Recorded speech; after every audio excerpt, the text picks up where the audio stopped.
నాడు ఎన్టీఆర్ వద్దనుకున్నారు, రద్దు చేశారు. తర్వాత చంద్రబాబు ఓ ప్రయత్నం చేశారు.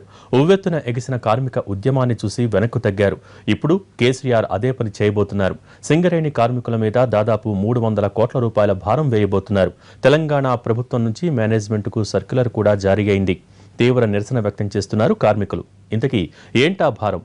ఎందుకంత వ్యతిరేకత? సింగరేణి సిరులు కురిపించే సంస్థ. తెలంగాణలోని 4 జిల్లాల్లో నల్ల బంగారాన్ని వెలికితీస్తూ దేశాభివృద్ధికి తోడ్పడుతున్న సంస్థ. దేశం మొత్తం మీద రైల్వేస్ తర్వాత ఎక్కువ మంది ఉద్యోగులున్న సంస్థ. సింగరేణిలో 60,000 మంది కార్మికులు పనిచేస్తున్నారు.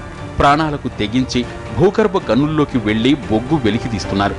దేశం కోసం సైనికులు ఎలా ప్రాణాలను పణంగా పెడుతున్నారో వీరు కూడా అలాగేనని గుర్తించిన ప్రభుత్వాలు గని కార్మికులకు వృత్తి పన్ను రద్దు చేశాయి. ఇప్పుడు తెలంగాణ ప్రభుత్వం అదే పన్నును తెర మీదకి తీసుకొచ్చింది. దీనికి సంబంధించి సింగరేణి మేనేజ్మెంట్కు సర్క్యులర్ జారీ అయ్యింది. దాన్ని ఎప్పుడైనా తమకు అందజేసే అవకాశం ఉందంటున్నారు కార్మిక నాయకులు. ఈరోజు సింగరేణి వ్యాప్తంగా సింగరేణి బొగ్గని కార్మికులకి మరొకసారి వృత్తి పన్ను విషయంలో ఈ రాష్ట్ర ప్రభుత్వం తెలంగాణ సర్కార్ ఇవాళ తెర మీదకి తీసుకొచ్చింది. ఈ వృత్తి పన్ను అనేది బొగ్గని కార్మికులకు తీసుకురావడం నిజంగా దుర్మార్గమైనటువంటి చర్య. ఎందుకంటే బొగ్గనుల్లో ప్రకృతికి విరుద్ధంగా పనిచేస్తున్నటువంటి గని కార్మికులకి వృత్తి పన్ను అనేది వర్తింపజేయరాదు. తెలంగాణ ప్రభుత్వం ఇవాళ ఎన్నికల్లో వాగ్దానం చేసినటువంటి పద్ధతుల్లో ఇన్కమ్ ట్యాక్స్నే సింగరేణి గని కార్మికులకి తీసేస్తామని చెప్పేసి అన్నటువంటి ప్రభుత్వం ఇవాళ వృత్తి పన్ను విషయంలో మరి సింగరేణి గని కార్మికులకి 1983 నుండి మరి రికవరీ చేయాలని చెప్పేసి మరి తెర మీదకి తీసుకొచ్చింది. ఇది దుర్మార్గమైనటువంటి చర్య. గతంలో సింగరేణిలో పనిచేసే బొగ్గు గని కార్మికులకు వృత్తి పన్ను పెడితే అందరూ కార్మికులంతా ఎదుర్కొన్నాం. అప్పుడు అది రద్దయింది. మళ్ళీ ప్రభుత్వం మళ్ళీ వృత్తి పన్నుని సింగరేణి కాలరీస్ వర్కర్స్ మీద ఇట్లా వృత్తి పన్ను వేయడం అనేది చాలా చర్చదగ్గ విషయం. ఏదైతే ఈ పాలకులు ఇప్పుడు ప్రభుత్వాన్ని నడిపే పాలకులు దీన్ని రద్దు చేయాలని కోరుతున్నాం. మేము కార్మికులు అందరం గతంలో లేనివటువంటిగా దీన్ని కూడా రద్దు చేయగలరని మేమంతా కార్మికులం మేము కోరుకుంటున్నాం. వృత్తి పన్నును వ్యతిరేకిస్తూ సింగరేణి కార్మికులు ప్రతిసారి పోరాటం చేయాల్సి వస్తోంది.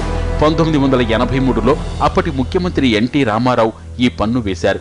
కార్మికులు పెద్ద ఎత్తున ఉద్యమించడంతో ఎన్టీఆర్ఏ స్వయంగా కొత్తగూడెంలోని సింగరేణి హెడ్ క్వార్టర్స్కు వచ్చి వృత్తి పన్నును ఉపసంహరించుకుంటున్నట్లు ప్రకటించారు.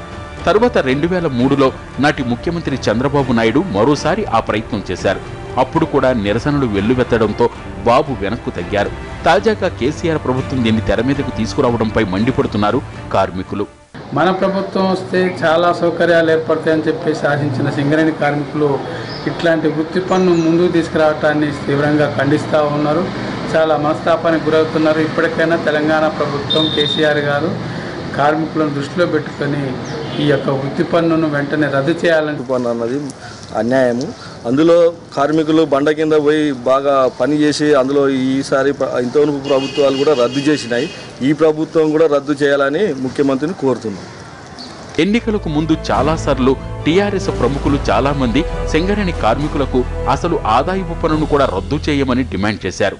అలాంటి వాళ్లు తీరా అధికారంలోకి వచ్చాక దాంతోపాటు వృత్తి పన్ను కూడా వెయ్యడమేంటని ప్రశ్నిస్తున్నారు కార్మికులు. దీనిపై ప్రభుత్వ స్పందన ఎలా ఉంటుందో వేచి చూడాలి.